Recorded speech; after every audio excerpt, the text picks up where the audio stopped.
I'd say my wife, certainly a lot of my close friends, a lot of family members. I think a lot of people that were kind of in my inner circle, kind of leading up to that transition, were really pushing for me to do something different, because I think a lot of people could see it. I was just getting burned out, tired, exhausted, frustrated, kind of all of the above.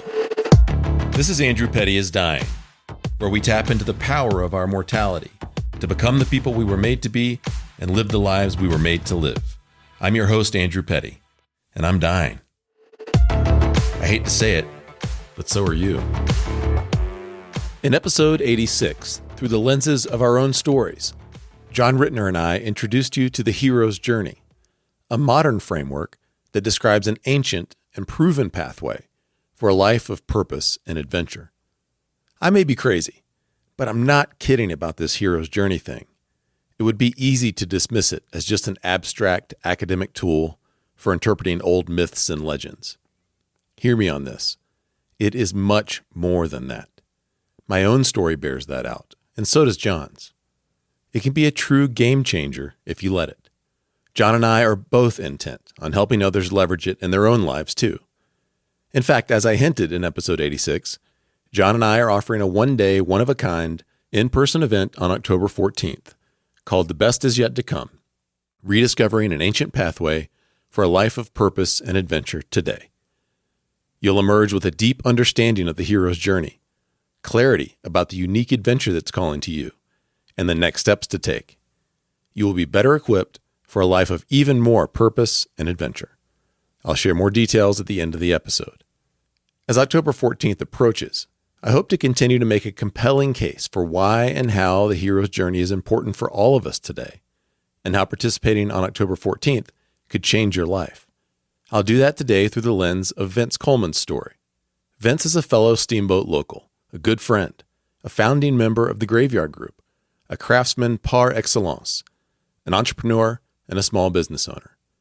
He knows more about more things than anybody else I know, including a seemingly infinite number of side country ski runs here in Steamboat.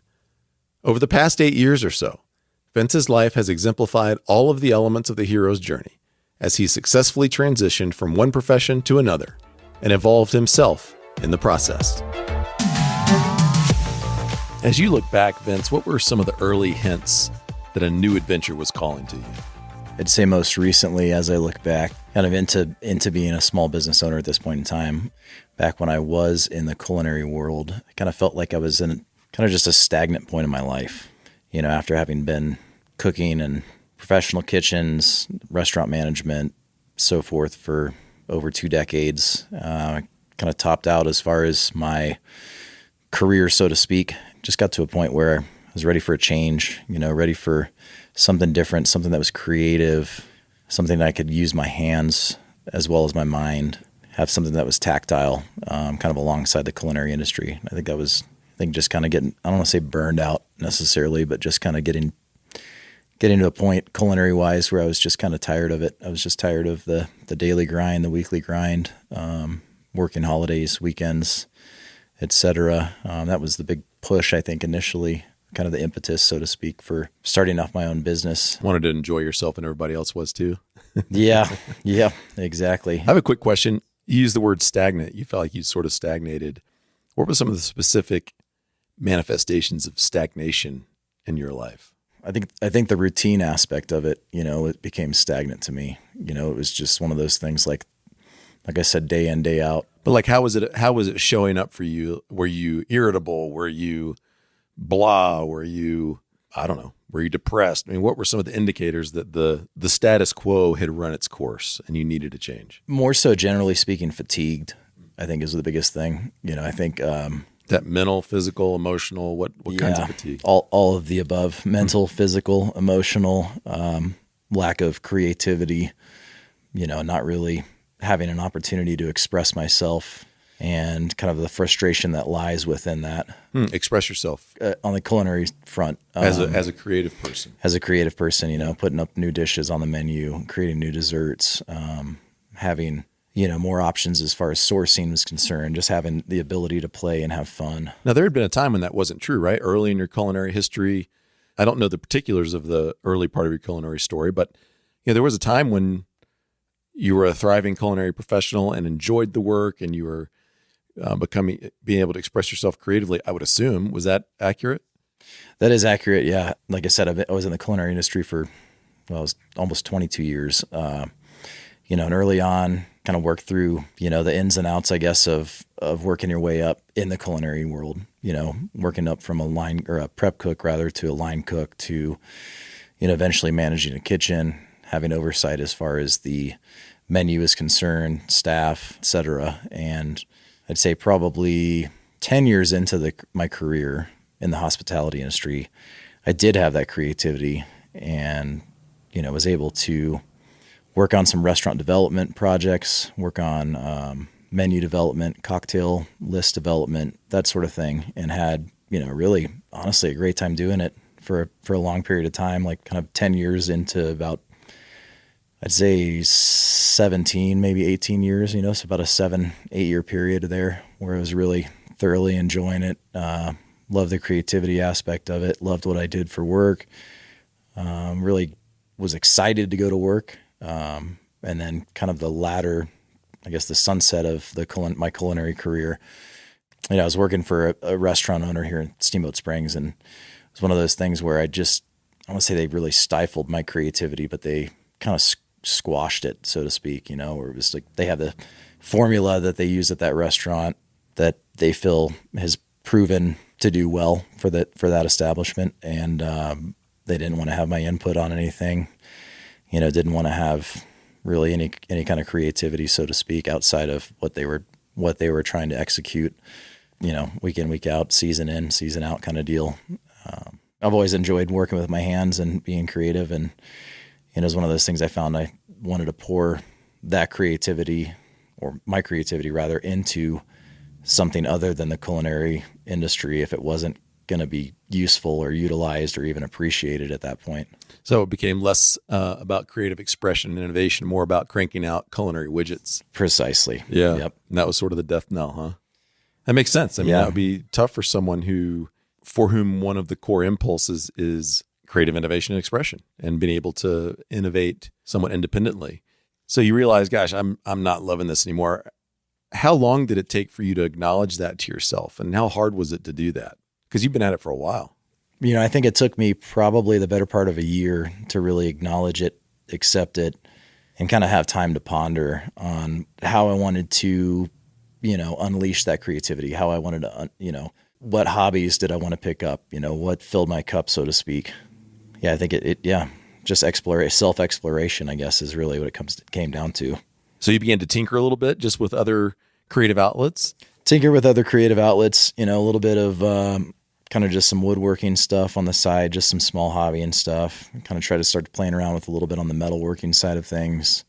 Went through a brief stint over a summer of finding vintage cruiser bikes and rebuilding those kind of to my own specifications and selling them just as something that I could have my hands on and understand the mechanics of, they're all pretty straightforward, but put my little stamp or my little touch on it, so to speak. And, that was a fun summer actually of rebuilding 8 bikes over the summer season. So how fun? 0 to 10. Can't choose 5. It was like a 9. 9. Wow. Yeah. Yeah. You were smiling when you were talking about that. Yeah. And then just, post summer with the bikes, started hobbying with a couple other things, leather included, and really found, just, kind of a love for the aspect of having, just like woodworking and metal, having raw material to start with and being able to create any number of things, any number of accessories or, everyday carries or pieces or whatever it may be. Just kind of like just the blank slate, so to speak, to start with, being able to shape it however I'd like it to be for the final product. And out of that season of tinkering with various ways to apply your gifts and your talents and your desire to innovate and work in tangible materials, you ultimately have created this really cool new business called Coleman's Haberdashery. And you specialize in handmade, high-quality bison leather goods and a variety of other things. And I've had the opportunity to see you evolve over time as a founding member of one of the graveyard groups and just as a friend, and to see just how unleashed your creativity has become in a positive sense in that environment. That's today, but I want to know, in what ways did you resist the call to this new adventure at first? It dawned on you over the course of about a year that you wanted to move away from the culinary world. You began to tinker, and eventually you migrate heavily toward leather, and you have Coleman's Haberdashery today. But what was the resistance to that call like? That's a phenomenal question, actually. I think the resistance, at least that I experienced, was kind of a sense of being lost initially.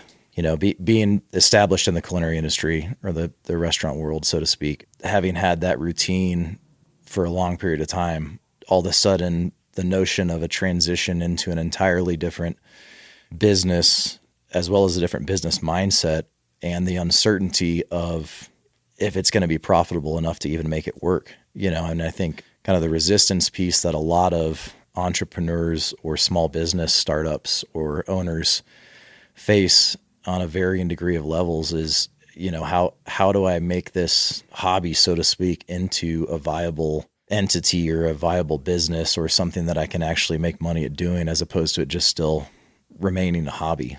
That portion of me breaking through to where I'm at now, rewind, I'm about 8 years into the business at this point, kind of from hobby, which is amazing that it comes up that quick, or goes by that fast rather, but it's, it's one of those things. I think the resistance aspect of it too, it's like, the initial financial investment on certain things, taking it from that quote unquote hobby to like the next level of how much do I want to invest money wise into it, but also how much time am I willing to invest in it on top of still working in the restaurant industry. I think that was kind of like the biggest hurdle for me to overcome, so to speak, was how to navigate that. And how to navigate what specifically? The transition from, because I knew at that point in time when I had started hobbying within the first 6 months or so, hobbying with leather, still working in the culinary industry, it was something that I wanted to kind of go a little bit more in, full in onto transitioning into the leather. And how did that look? And I went through a period of, it was about nine months or so, actually not even 9 months, 6 months.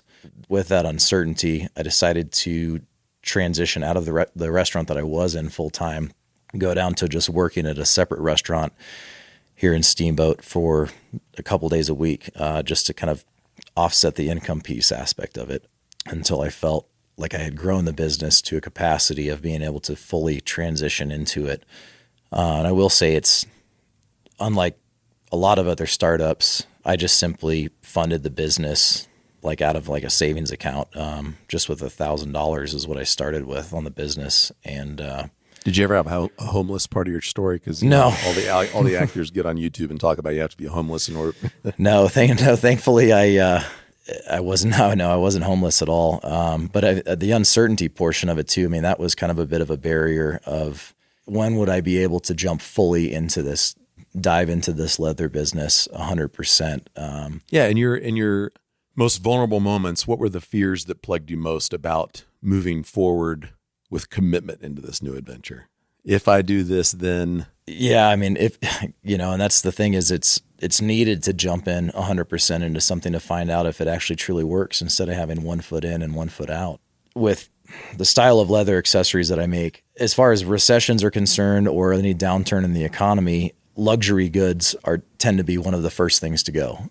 That was always kind of at the back of my mind starting the business. Like I said, 8 years ago, we weren't too much further out of the recession, at that point. And just jumping into this full on, if it was one of those things, if, fast forward another year being into it, all of a sudden the market crashes again, I'm out of work. What do I do then? Do I go back to the culinary industry? Do I try to find an entirely different path? I think that for me, that was kind of the scariest bit of it was, are people going to be willing to use, expendable income on our accessories? And if they are willing to, would it be enough for me to make this a go and to be able to sustain myself as well as my wife, that sort of thing, business wise. So that was the hardest thing to kind of grasp, is just the uncertainty of anything really. Well, this was elective uncertainty, right? Because you were choosing to move forward into a kind of uncertainty that you didn't have to embrace.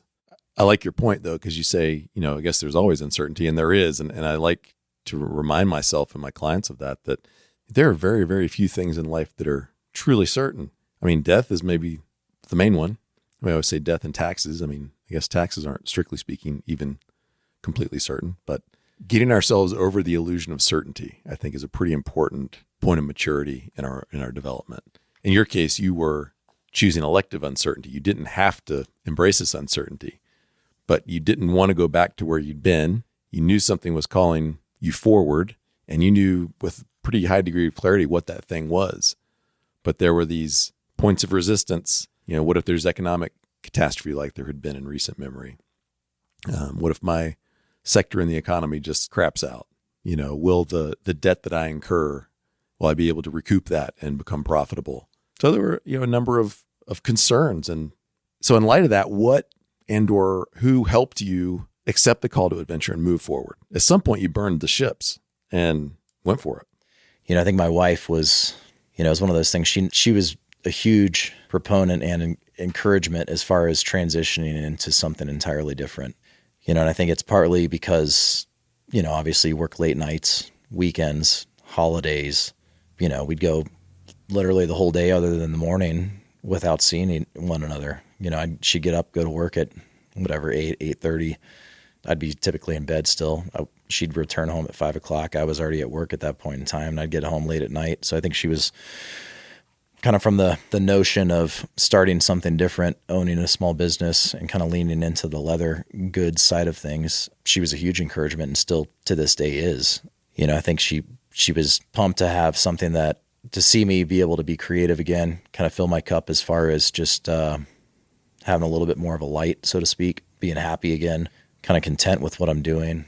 I'd say my wife, certainly a lot of my close friends, a lot of family members. I think a lot of people that were kind of in my inner circle of folks kind of leading up to that transition were really pushing for me to do something different, because I think a lot of people could see it. I was just getting burned out, tired, exhausted, frustrated, kind of all of the above. And what do you think within you ultimately got you over that starting line and moving forward with commitment, as you said before? Because you said, I think you have to really 100% make a go at something before you know if it's viable. And at some point you decided to do that. So you had some great people in your court encouraging you and giving you plenty of good reasons to move forward. And then what within you do you think changed to give yourself permission to do it? I think the financial piece for me was the big kind of push over the top of the hill, where, like I was saying, that 6-month period when I was doing just part-time work here at one of the local restaurants, I quickly realized the business was making more money at that point in time than I was making in a management level at the restaurant that I was at prior to full-time, So it was one of those things. I think that the money aspect of it for me was, I was like, wow, this is actually a viable business. At this point, I need to be done entirely with the restaurant industry, focus all of my efforts on this, and see how aggressively I can continue to grow this and make it into a career, turn it into my career, as well as grow a small business. And to me, you're a great example of someone who made that transition from one chapter into another professionally with a lot of courage and a lot of prudence and deliberation, because you worked a process whereby the culinary stuff tapered gradually and the leather stuff increased gradually, till such a time, as you just mentioned, the leather was becoming more profitable than the culinary. And you're able to basically just let go of the culinary and move forward with abandon into the leather realm and that realm of creative exploration. For anyone listening out there who wants to know how to do that, Vince would be a great person to talk to. I can't speak for your time and your willingness to do that, but it's a great example of how to do so with a lot of wisdom and prudence and patience, and a great example. Maybe a little dumb luck mixed in there too. Maybe we all need some of that. But you are just such a fine craftsman, and you just figured out an area where you could deploy your innate gifts as an artist with greater enjoyment and benefit. And as you mentioned, benefits to your marriage too, not just to your bank account. And how tremendous is that? Pretty broad question, but I'm gonna throw it out there anyway, just to see what comes up. What has your adventure been like since you accepted this call to adventure? Let go of the hand of the culinary world, grabbed onto the hand of the leather world that was pulling you forward. Been a pretty wild ride of trials and tribulations, and I think I've now been fully invested in this business for, is it coming up on 6 years now? There's certainly mistakes that I've made along the way, just as anybody else I'm sure starting up a business has. There's certain things, protocols that I have in place now that are a bit different than when I started. Back when I first kind of started it was just kind of the wild west of making leather accessories, kind of one-off stuff here and there, and finding something that would stick. Fast forward to where we're at today, we've got a huge range of leather accessories, as well as a bunch of private label accounts, wholesale accounts. I do a lot of corporate stuff as well. But I think that the biggest thing for me was the first year or two fully in the leather industry, I was just determined to grow it as aggressively and as quickly as possible. And it really, after those 2 years, it really just kind of fried me. I was on the road a lot. I was pursuing wholesale accounts. I was on the phone with folks, emailing people, traveling with my leather accessories all the time. Just really adamantly trying to grow it and grow it and grow it. But after those, 2 years or so, I found I was kind of like fatigued, tired, just generally worn out. So I kind of reeled it back in a little bit more to a more manageable level, and something that I could continue to manage myself, as well as some employees, having a finite amount of accounts that I can rely on that are consistently good producing accounts. I don't know, finding the happy medium, I guess, so to speak, of like life-work balance, so to speak. One of those things where, those first 2 years or so, it was just work 7 days a week, all year round, pulling 10 to 12-hour days kind of deal. And now I've kind of come full circle into growing it to another degree where it's, it's kind of the stepping stone, I guess, of the business, where it's like, you kind of bump it up to the next level production-wise or, account-wise or whatever it is. And I'm finding that I'm now kind of doing the same thing or a very similar thing as what I was doing kind of for the first couple of years of growing the business, and trying to pull off the throttle a little bit at this point, just so I can manage taking some more time off with my wife, doing some more travel, and finding that appropriate amount of what's the ideal income, what's the ideal amount of time off, the ideal work week, et cetera. You've got the opposite problem that some entrepreneurs find themselves faced with, which is you've got a tiger by the tail. Your business is thriving, and you've put a lot into it to get it to this point, but it's a much loved product. It's in high demand. And so it requires a lot of self-management on your part to not allow yourself to become enslaved to your new business's popularity and the demand attached to it. It's part of what I'm hearing is having to reassess how much the business is running you versus how much you're running the business. It's certainly a fine balance, and I don't know what the magic amount is, the magic number or the solution. I think it's just like working through it and trying new, systems put in place that work well or don't work well, and learning from those mistakes and moving forward to the next thing. I think having diligence and, like you were saying earlier, just being prudent on decision making. I think that's my biggest thing right now this year, is just kind of trying to be more intentional on certain decision making and being prudent with how to grow the business. I think it's just the concentric circles or interconnected circles of like small business growth and then burnout, and finding that right happy balance and then growth again. It's just the constant. This is a point in any of our journeys where values and priorities become so critical too, because when we've got a tiger by the tail, or in any situation where we've got an opportunity to pour ourselves out to a significant degree in service of a goal, we discover what our values and our priorities really are. And so many people, approach midlife and wonder how they got where they are. And it's a normal time to look up and assess, but many people look up and assess largely negatively the path that they've traveled so far, and wonder how they got there, and realize that the things that they deeply value and the priorities that are most important to them have been neglected. And commonly that's relationships. We discover in moments like this what our values and our priorities really are. And it's a great opportunity to recalibrate if ever we discover that where we're placing our time and energy and effort doesn't align well with our values and priorities. It takes a lot of honesty and courage and humility to do that well, and to do that on a recurring basis as we move through life. So it hasn't been all roses, in other words. Ever since you accepted the call to adventure, it's been plenty challenging. Even as you've enjoyed it, there have been plenty of challenges. Plenty of challenges along the way, and I anticipate there'll be more The outward adventures that we go on are manifestations of an inward transformation. And that's one of the significant applications of this hero's journey framework, is that when we look at the outward journey, we can understand there's also an inward transformation occurring. And I'm curious, in what ways are you aware that the adventure has changed you as a man? I think the adventure has changed me at this point in time to have an entirely different outlook on life. I think when I was in restaurant management, my whole life, so to speak, kind of revolved around restaurant work. I enjoyed it for a long period of time, but it was one of those things where, I found that I was wrapped up in someone else's business, and owning my own business at this point in time, I can be as wrapped up in my own business as I'd like to be, or as detached as I'd like to be, and I think it's one of those things that for me, it's pushed me to shape my business and my life in a way that will allow me to do more of the travel that I enjoy doing. Starting off with the small amount of money that I did with the business and growing it up to where we're at now, owning a commercial space here in town, like I said, number of other accounts, et cetera.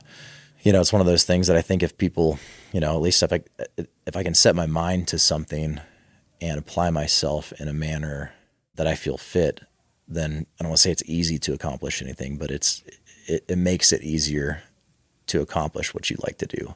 What makes it easier specifically? Just having that mindset, having the freedom mindset of, if I put my mind to it, I work hard to do this or that, I'm able to go, say, take off 2 months, go backpacking or move to another country if I'd like to. And it's one of those things, I think you'd touched on it earlier, that people get to kind of the halfway point in their lives and look back and they think like, how did I get to this point? And they're not satisfied. They're not, just generally speaking, kind of deflated, or like maybe they're just in a rut or depressed or whatever it may be. And for me, having oftentimes a lot of time by myself now in the shop when I don't have any of the employees in, or just having the creative aspect of it or just going on walks by myself, gives me time to contemplate on how to shape my life with more intent moving forward alongside the business. And, I think it's kind of given me, I don't know, like a new outlook, I guess, as far as freedom is concerned, which I know sounds maybe quirky or cheesy, but what's quirky or cheesy about that? I don't know. Yeah, just starting with peanuts and working it to where it is now. I think it, like I said, just one of those things, like applying myself, working diligently, trying to be prudent on decision making. Because the financial, and it's not just all about the finance aspect of stuff. It's like the finance piece is great, but it's not all there is in life. It's certainly, there's a lot of other aspects of life that are more important than simply making money. So I think that's what it's kind of come to make me realize. Money hadn't solved all your problems? Money never does. But many of us live as if I just had this amount of money, then things would be fine. And I hope that many more of us can become aware of the fact that that is not true. That money certainly greases some skids, makes some things a little easier, but wherever you go, there you are. If you're someone with, quote, not enough money, you're that person. And if you're now someone with plenty of money, you're still the same person. It doesn't fix the core internal woes that you might have, and it doesn't even fix many of the core external realities that are challenging in the world. It's a wonderful thing to have and a wonderful thing to pursue, but it's not a silver bullet. And it seems that each generation and each individual in each generation has to go through their own process of learning that lesson. Sadly, we don't seem to capture that lesson in one generation and pass it on to the next very successfully.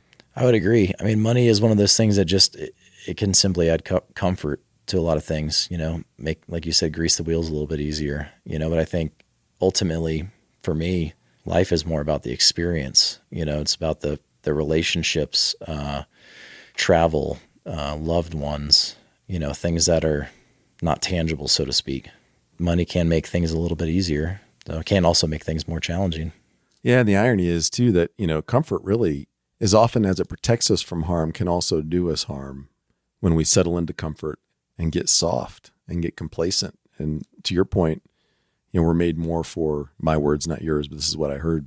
One of the things I heard from you was you were made more to experience life, to explore life, to create in the world, to have adventures. I believe that's part of our design. That's why the hero's journey framework resonates so deeply within us, whether we see it in the Star Wars movies. Anytime we see that hero's journey played out, it stirs something within us, because I think we're acknowledging that that is what we're called to as humans by design. We were made to be pioneers. We were made to be out on the frontier. We were not made to settle into comfort and complacency, as wonderful as those things are in appropriate measures. But there is such a thing as too much of a good thing, and there is such a thing as too much comfort and too much convenience. And we wonder why in the modern Western world there's so much depression and anxiety, and there are a lot of things that are contributing to that. But I would assert that one of them is we're sort of sitting and soaking and souring in our comfort and our convenience, and we've lost connection with our individual stories and our collective story and the sense of adventure that we're ultimately designed to respond to. And your very recent life responded to a call to adventure and moved forward into it. And you're sharing with us today some of the ways in which it's changed you.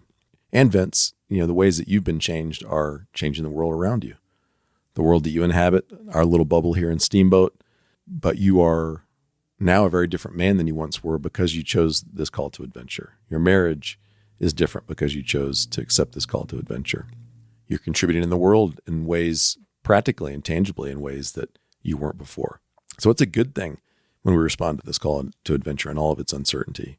I want you to imagine for a moment that you hadn't responded to this call to adventure and accepted it, that you'd maybe begun to tinker a little bit with some other things and realize, gosh, I'm being pulled toward this, but ultimately had retreated back to the quote safety and certainty, emphasis on the quotes here, the safety, certainty, comfort of the culinary industry. And 6-8 years now into what could have been your leatherworking adventure, you are still in the culinary world. What does that feel like to you as you contemplate that alternate reality? Sounds truthfully a bit depressing. It's one of those things, and by all means, I think there's people that absolutely love the culinary industry, and there's people that are super creative and do a phenomenal job. Yeah, certainly not a comment on the culinary. It's just a comment on your own. Yeah, I'd be depressed. I'd be burned out even more so. Just probably, honestly, not somebody you'd want to be around.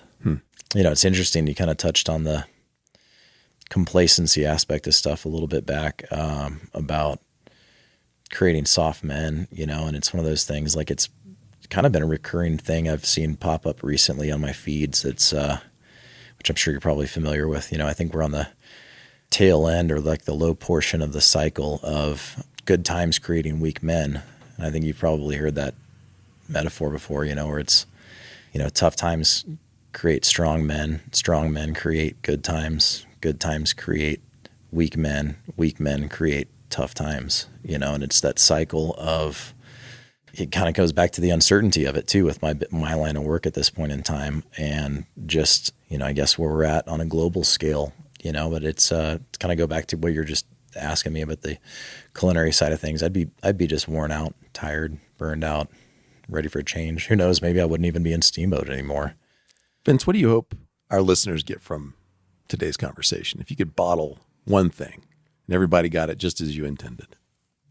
I hope people have more inspiration with stuff, and not necessarily using my story as inspiration, but I think just following their passions, following their desires, their hobbies, their wants, their creativity. And I realize not everybody is creative, but stuff that fills their cup. You had mentioned early on in the podcast, as one of the founding members of the Graveyard Group, the first Graveyard Group, the Graveyard Group was very instrumental in shaping that path for me. And not only just shaping that path, but kind of moving me along into the transition of small business ownership and having the encouragement, having the support system in place weekly to continually push me on, and just the accountability of it, and I think that's the Graveyard Group is instrumental for sure in my business startup as well as growth to where I'm at today. But I think if anyone were to get anything from this podcast, I think the biggest thing is just to simply pursue your dreams. I know that's cheesy sounding, but it's like, just if you want to go travel the world for 2 years and just backpack, do it. Figure out a means to do it. If you're sitting behind your desk and you're tired of whatever the white collar or blue collar world or pink collar or whatever it may be, it's get after it. I mean, that's ultimately the thing you're saying too. The only definitive things that we have in life are death. I guess life, if you're alive, death is the other thing, but there's the uncertainty of knowing when that's going to happen or how that's going to happen. But living life with more intent is the biggest thing. And you're someone who's been doing that. And so you're credible. I mean, you someone whose account from the frontier can be trusted because you've been out on the frontier, a new frontier now for 6, 7, 8 years. Hasn't all been easy. And you had to go through these stages of realizing that the status quo that you'd been living in was no longer suitable for you, and beginning to experiment with what new adventures might await, and suddenly realizing over time that this adventure calls to me, and having to deal with your own relationship with uncertainty and finance and debt and, doomsday scenarios that you could envision, some of which, were not impossible. They could have been actual results that occurred on this adventure. And then ultimately you accepted the call to adventure, and you had people along the way who were encouraging you and equipping you and helping you to get over that starting line and into the unknown of, creating a new business and leaving behind the world that you've known before. And you've changed quite a bit as a result in that underworld of the unknown, where you chose that uncertainty and you went through that uncertainty. And looking at you today, I think you're someone who has survived an initial hero's journey loop. You've established for yourself a new reality. You live in the same place, you live in the same house, but you're a changed man because you accepted the call to adventure and have done it. And maybe now you find yourself in a new status quo, like, gosh, I've really done something and become someone different. And now I've got the opportunity to expand on this hero's journey, maybe even evolve it and take a new one. So your story is just such a great real life example. A mentor of mine used to say that Jesus was God with skin on. And I think, Vince, you are the hero's journey with skin on, and a great example to us of what it takes, what it can look like. And of course, your story is descriptive, not prescriptive. This is not meant to encourage anyone out there to go and try to imitate your story and your experience, because each of us has our own. And nor in the telling of your story do we want to highlight the fact that in order to go on a hero's journey, it needs to be entrepreneurial or some great leap into the abyss and into the unknown. In Vince's case, one of his laps around the hero's journey framework has been in the area of entrepreneurship. But for you, it might be something much different. It could be a relationship that needs mending that you've been avoiding. It could be maybe you realize you've got a challenge with substance abuse and you've been avoiding the call to go on the adventure of healing yourself. There are a gazillion different journeys out there, as many different heroes' journeys as there are people/heroes. And I would encourage everyone listening today to consider how you might continue to move forward in the adventure in which you currently find yourself, how you can summon the courage and the humility and the truth-telling and all of the big six I've talked about in previous episodes to keep moving forward. Or maybe you realize that a new adventure is calling to you. And I hope that Vince's story today will inspire, motivate, equip, encourage you to keep moving forward, to accept the call to adventure and move out into the unknown where the best things happen and you transform yourself. Vince, how can our listeners connect with you and how can they find Coleman's Haberdashery? Well, I have a store here in town in Steamboat Springs. As you said, Andrew, it's Coleman's Haberdashery. So it's spelled like the camping equipment. I know haberdashery is a challenging one, but that's Haberdashery. We've got a number of brick and mortars here in Steamboat Springs that carry our stuff, Ohana being one of them.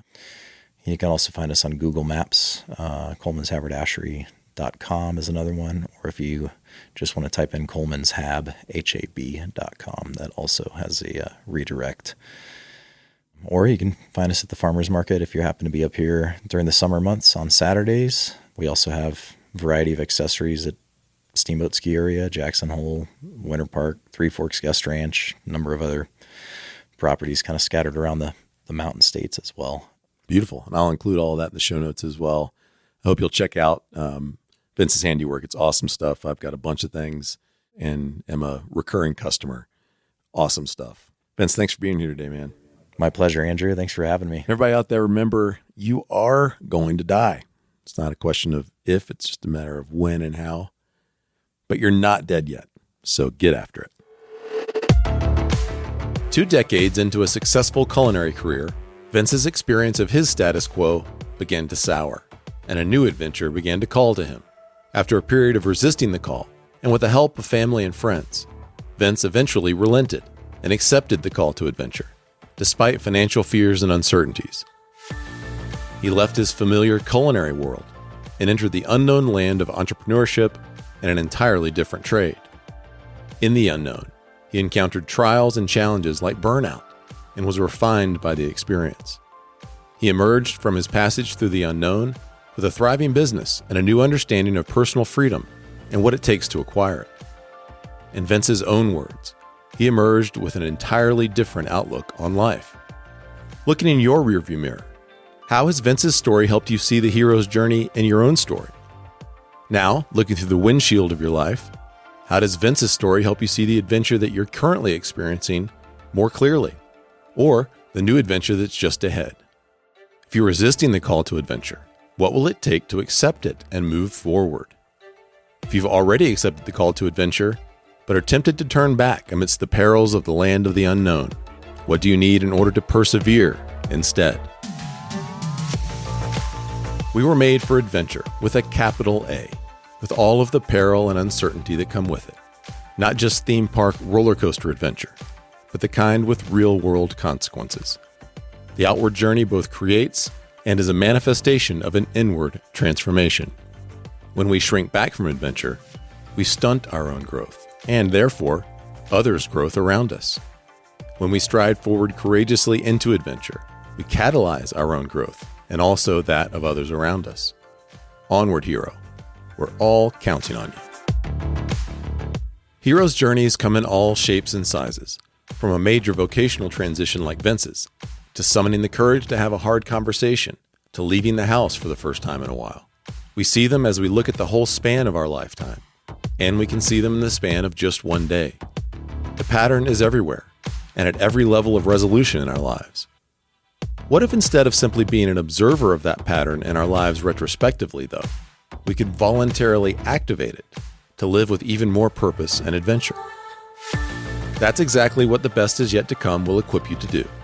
On Saturday, October 14th from 9:30 a.m. to 8:30 p.m., join me, John Rittner, and your fellow heroes for Growth Camp 2023, a one-day in-person intensive that combines the inspiration of a great TED Talk with the relational richness of a long, lingering meal, and tops it off with the insights and action steps acquired from personal coaching.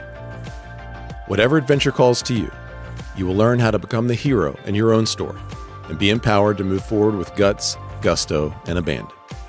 Wherever you are on your journey, whatever your age or stage, this is the right time to declare that the best is yet to come. Go to andrewpettycoaching.regfox.com/growthcamp2023 for details and to register. That's andrewpettycoaching.regfox.com/growthcamp2023. I'll include that link in the show notes. If this opportunity is tugging at you, do something about it and reserve your spot today. One day really could change your life. Thank you once again for your time and attention. I'm so glad you tuned in today. Don't forget to follow this show and share it with your friends. And I'll see you next time on Andrew Petty is Dying.